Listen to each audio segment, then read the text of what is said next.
پوچھئے میرے دامن میں کیا ہے۔ بریک کے بعد دوبارہ پھر آپ کی خدمت میں حاضر ہیں۔ جیسے کہ آج بڑی ہی مزیدار، یقین مانیں کہ ہمیں آج حضور علیہ السلام کی امت ہونے پر فخر ہے، ناز ہے کہ ہمیں حضور کے صدقے اتنی بڑی چیزیں مل گئیں، لیکن ناظرین کرام ہم بدقسمت ہیں کہ ہم ان چیزوں سے فائدہ نہیں حاصل کر پا رہے، ہم ان چیزوں سے فائدہ نہیں حاصل کر رہے۔ آج ہمارا کیا ہے؟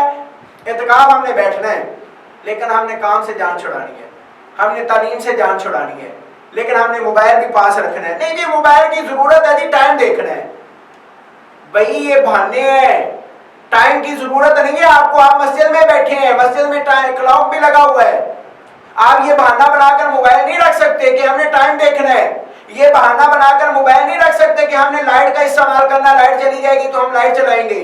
بھائی آپ نے موبائل جب رکھنا ہے تو شیطان جو ہے نا، آپ کے جو وسوسہ جو آپ کے اندر ایک چیز بیٹھی ہوئی ہے، وہ آپ کو مجبور کرے گا کہ اب آپ بور ہو رہے ہو، موبائل استعمال کر لو، تمہارے اعتکاف کا کوئی فائدہ نہیں ہے۔ ناظرین کرام، ہم یہ جو ہے انشاءاللہ یہ چیزیں علامہ صاحب سے بھی سنیں گے، لیکن میں آپ سے گزارش کرتا ہوں کہ جو لوگ اعتکاف کی نیت کر رہے ہیں، جن لوگوں نے اعتکاف کی نیت کی ہے، میری اللہ سے دعا ہے اللہ ان کا اعتکاف قبول فرمائے، لیکن حضور علیہ السلام کی سنتوں کے مطابق کریں۔ یہ نہیں ہے کہ آپ یہ کہیں کہ اللہ قبول کرنے والا ہے، یہ اس کا مطلب نہیں ہے آپ نماز نہ پڑھیں تو آپ کہیں گے اللہ بخش لے گا، اس کا مطلب یہ نہیں ہے کہ آپ روزے نہ رکھیں اللہ بخش لے گا۔ بھئی اللہ نے حکم دیا ہوا ہے، اللہ نے یہ فرمایا ہے کہ اعتکاف کرو، اللہ نے یہ حکم دیا ہے روزے رکھو، لیکن اگر اللہ کے آپ یہ کہیں کہ ٹھیک ہے جی اللہ کچھ نہ کچھ تو کرے گا، تو بھئی اللہ کے حکم کی نافرمانی کرو گے تو تب بھی سزا ہے۔ تو علامہ صاحب ایک تو یہ چیز ہے، اعتکاف کی قسمیں کتنی ہیں، ہم نے ضروری مسائل پر گفتگو کرنی ہے، ہمارا مقصد جو ہے وہ پورا ہو جائے، ہم اپنے ناظرین کو بتا دیں کہ اعتکاف کس طریقے سے کرنا ہے، تو باقی اللہ تعالیٰ جو ہے سب اعتکافیوں کا اللہ اعتکاف قبول فرمائے۔ اعتکاف کی قسمیں کتنی ہیں؟ بسم اللہ الرحمن الرحیم۔ اعتکاف کی 3 اقسام ہیں جی۔ واجب ہوتا ہے، جی۔ اعتکاف واجب ہوتا ہے، اور یہ نفل بھی ہوتا ہے، اور یہ سنت موقدہ علی الکفایہ ہوتا ہے۔ جی۔ اعتکاف واجب اس کو کہتے ہیں کہ اگر کوئی شخص ایک نظر مان لے، جس کو پنجابی میں کہتے ہیں منت مان لے کہ میرا فلاں کام ہو جائے اور میں اعتکاف بیٹھوں گا، تو جب اس کا کام ہو جائے اس پر اعتکاف بیٹھنا واجب ہے۔ اور اعتکاف نفل کہتے ہیں کہ جب بھی کوئی مسلمان مسجد میں داخل ہوتا ہے وہ نیت کرتا ہے نویت سنت الاعتکاف کہ میں اعتکاف کی سنت نیت کرتا ہوں اعتکاف کی، اور بلکہ نیت کرنی چاہیے۔ مسجد میں آپ جا کر کوئی دنیا کی بات کرتے ہیں یا کوئی اور بات کرتے ہیں تو اعتکاف یقین مانیں کہ مسجد کے آداب کا آپ کو نہیں پتا کہ مسجد میں آپ دنیا کی بات کریں گے تو کتنا سخت بنا ہے، لیکن اگر آپ نیت کر لیں گے نویت سنت الاعتکاف تو آپ کو معافی کا رستہ مل جائے گا۔ تو یہ نفل ہوتا ہے، اور اعتکاف سنت موقدہ علی الکفایہ اس کو کہتے ہیں، جیسے عموماً آج بیٹھا جاتا ہے رمضان المبارک شریف میں اعتکاف، کہ سارے علاقے میں سے اگر چند افراد بیٹھ جائیں تو پورا محلہ جو ہے نا وہ بڑی عظیم ہو جائے گا، اور اگر سارے فرض کفایہ جنازے کا ایسا ہی یہ ہے۔ یہ 3 اقسام ہیں اعتکاف کی۔ جی اچھا علامہ صاحب، یہ تو اقسام اعتکاف مسنون کیسے ہوتا ہے، اس کے بارے میں بتائیں۔ بسم اللہ الرحمن الرحیم۔ اعتکاف کے مسنون ہونے کے لیے نا یہ چند چیزوں کا ہونا ضروری ہے۔ سب سے پہلی بات تو یہ ہے کہ آدمی مسلمان ہو، بے شک، اور عقل مند ہو۔ لہٰذا کافر کے لیے اور پاگل کے لیے اعتکاف نہیں ہے، مسلمان ہو، عقل مند ہو، اور اس طریقے سے حدث اکبر یعنی جنابت، اور اگر عورت ہے تو حیض و نفاس پاک ہو، پھر مسجد میں اعتکاف ہو، پھر اسی طریقے اعتکاف کی نیت ہو۔ بے شک، ان تمام باتوں کے ہونے سے اعتکاف جو ہے وہ مسنون ہو جاتا ہے، سنت ہو جاتا ہے۔ اچھا اعتکاف میں آگے ہم نے ضروری مسائل پر بھی گفتگو کرنی ہے، لیکن میں جو ہمارے ناظرین جو اعتکاف کرنا چاہتے ہیں تو ان کے لیے یہ بات بھی ہے کہ اعتکاف میں ہمیں زیادہ سے زیادہ عبادات کون سی کرنی چاہیے جن کا بہت زیادہ اجر و ثواب ہے، اور ہمیں اعتکاف میں مصروف کس طرح رہنا چاہیے، یہ بھی ہمارے ناظرین کو تفصیل سے بتائیں۔ بسم اللہ الرحمن الرحیم۔ جہاں تک یہ بات ہے نا کہ اعتکاف میں کون کون سی عبادت کرنی چاہیے، تو میرے خیال میں 4 باتوں کا ہونا ضروری ہے۔ جی۔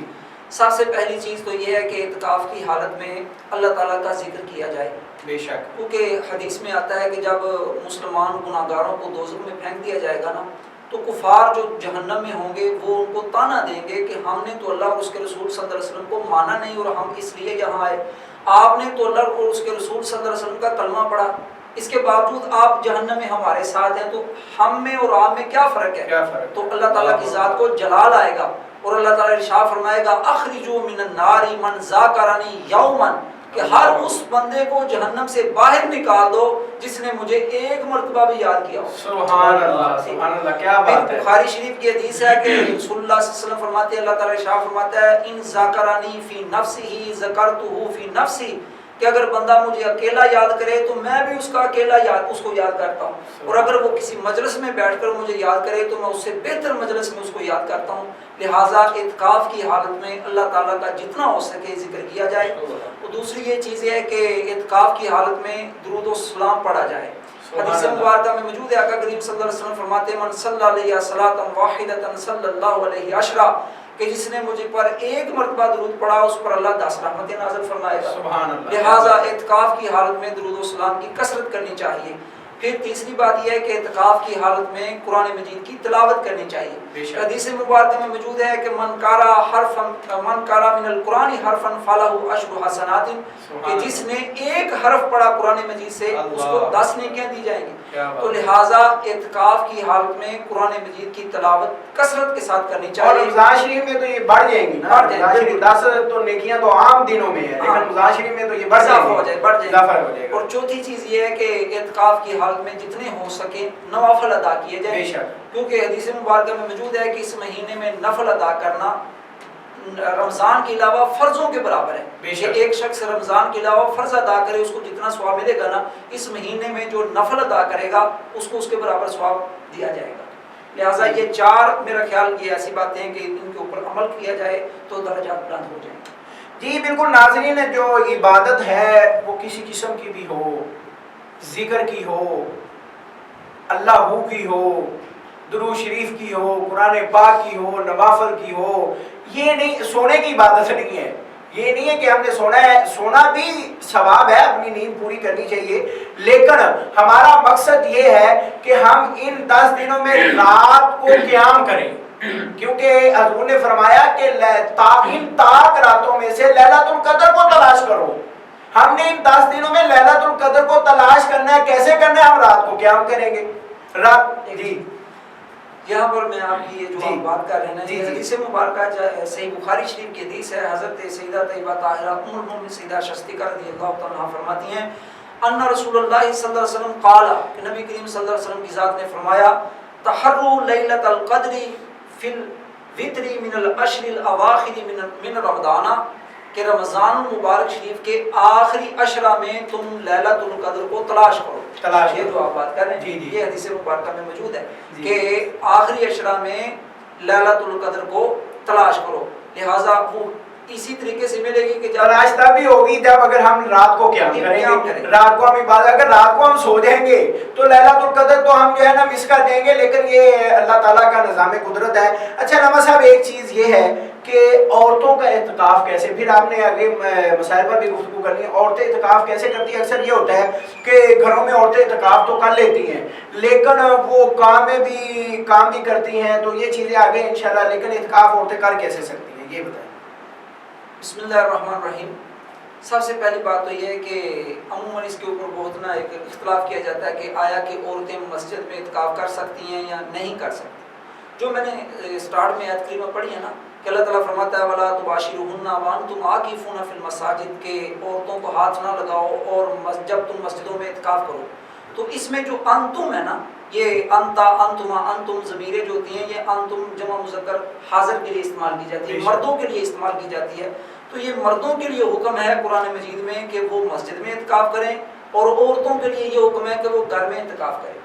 اور اس میں بھی یہ ہے کہ عورت جو ہے وہ اپنے شوہر کی اجازت کے بغیر اعتکاف نہیں کر سکتی۔ اگر شوہر اس کا اجازت نہ دے تو عورت جو ہے اس کے لیے یہ حکم ہے کہ وہ اعتکاف نہ کرے۔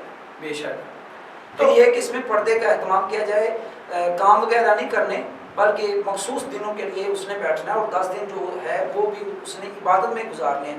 لہٰذا گھر کے کام ہیں جو ہے وہ خود نہیں کرے گی، دوسری عورتیں جو ہیں وہ کریں گی۔ اچھا علامہ صاحب، دوسری بات جو مین بات ہے جو آج کا میرا مقصد ہے کہ اعتکاف کا ایک آدمی نے اللہ تعالیٰ نے توفیق دی، اس نے اعتکاف کی نیت کر لی، وہ اعتکاف بیٹھنا ہے۔ ایک تو یہ بتائیں کہ اعتکاف اس نے بیٹھنا کب سے کب اس نے بیٹھنا ہے، ظاہری بات اس نے افطاری ادھر کرنی ہے، تو یہ بھی بتائیں۔ دوسری بات جو مین باتیں ہیں کہ اسے اعتکاف میں کن کن چیزوں کی احتیاط کرنی چاہیے، بھی بات کرنے سے یہ ساری تفصیل سے بتائیں کہ تاکہ جو ہمارے ناظرین ہیں ان کو پتہ چل سکے کہ اعتکاف اگر ہم نے بیٹھنا ہے تو ہمیں ان چیزوں سے بچنا پڑے گا، پھر ہمارا اعتکاف جو ہے جا کے ہوگا، قبول اللہ کی ذات نے کرنا ہے۔ ہمیں یہ بھی گارنٹی نہیں ہے ناظرین کرام، اگر ہم یہ باتیں بتا دیں آپ کو، آپ پوری کی پوری سیم ٹو سیم احادیث کے مطابق حضور علیہ الصلوۃ والسلام کی سنت کے مطابق اعتکاف کرتے ہیں تو دعا پھر بھی اللہ سے کریں گے یا اللہ یہ ہماری حاضری قبول فرما لے۔ یہ نہ سوچنا کبھی دماغ میں یہ بات نہ لے آنا کہ ہم نے اعتکاف حضور علیہ الصلوۃ والسلام کی سنت کے مطابق کیا ہے لہذا ہمارا اعتکاف قبول ہے، کبھی یہ بات ذہن میں نہ لے آنا۔ اللہ کی بارگاہ میں رو رو کر دعا کرنا کہ یا اللہ جیسے ہم نے ٹوٹا پھوٹے سجدے تیری بارگاہ میں ادا کیے ہیں، ہم نے غلطیاں کی ہیں یا اللہ ان کو غلطیوں سے درگزر فرما کر ہماری یہ عبادت قبول فرما۔ دعا پھر بھی اللہ سے مانگنی ہے۔ تو کن چیزوں سے بچنا چاہیے جو ہمارے عام آج کل آپ ظاہری بات آپ امام مسجد ہے دیکھتے بھی ہیں تو بعض اوقات ایسا بھی ہوتا ہے کہ امام مسجد صاحب ہے، ناظرین کرام میں کسی کے خلاف نہیں ہوں، امام مسجد بھی خاموش رہتا ہے، وہ بھی نہیں صحیح بات کرتا کہ یہ میں ان سے بات کروں گا تو یہ میرے خلاف ہو جائیں گے۔ حالات اس قسم کے بن گئے ہیں کہ وہ مسائل بتانے سے بھی ذرا جو ہے نا درے کرتے ہیں، لیکن ہم ایک چینل پہ بیٹھے ہوئے ہیں، ہم نے جو اپنا جو صحیح بات ہے وہ ناظرین تک پہنچانی ہے، تو اس کے بارے میں بھی وضاحت جو ہے نا آپ فرمائیں۔ بسم اللہ الرحمن الرحیم۔ اعتکاف کی حالت میں آپ نے جن چیزوں سے پرہیز کرنا ہے وہ سب سے پہلی بات تو یہ ذہن میں رکھیں کہ مسجد کی حدود سے باہر نہیں جانا، بے شک کہ مسجد کی جو حدود ہے یہ جو جہاں وضو کیا جاتا ہے وہ مسجد کی حدود نہیں ہے، اس کو مسجد کی حدود میں شمار نہیں کرتے، تو وہاں آپ نے جا کر باتیں نہیں کرنی، ٹھیک ہے، وضو کے لیے آپ جائیں اور وضو کر کے آپ واپس آ جائیں۔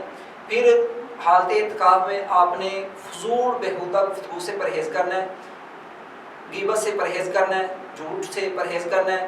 پھر اسی طریقے کوشش آپ نے یہ کرنی ہے کہ آپ عبادت کریں، جتنا وقت گزرے عبادت میں گزرے، لغویات سے آپ نے پرہیز کرنا ہے، اور آپس میں بیٹھ کر جو فضول گفتگو کی جاتی ہے اس سے بھی آپ نے پرہیز کرنا ہے۔ ہاں آپ آپس میں بیٹھ کر تمام افراد آپس میں بیٹھ کر دینی مسائل پر بات کر سکتے ہیں اور حدیث کے حوالے سے بات کر سکتے ہیں، قرآن مجید کے تراجم کے حوالے سے بات کر سکتے ہیں، یعنی دین کے حوالے سے آپ بات کر سکتے ہیں حالت اعتکاف میں۔ دنیاوی بات آپ نے حالت اعتکاف میں نہیں کرنی، اس سے آپ نے پرہیز کرنا ہے۔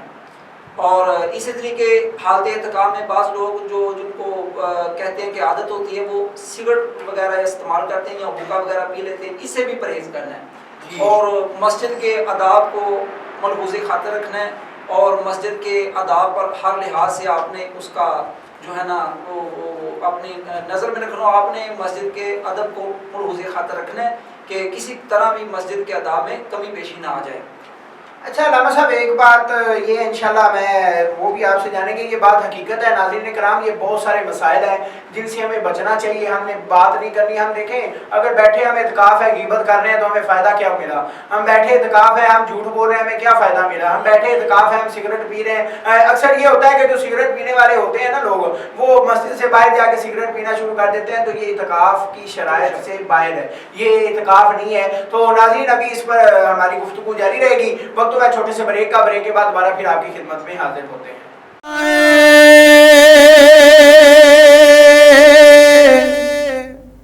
دیار نبی ہوں، پوچھئے میرے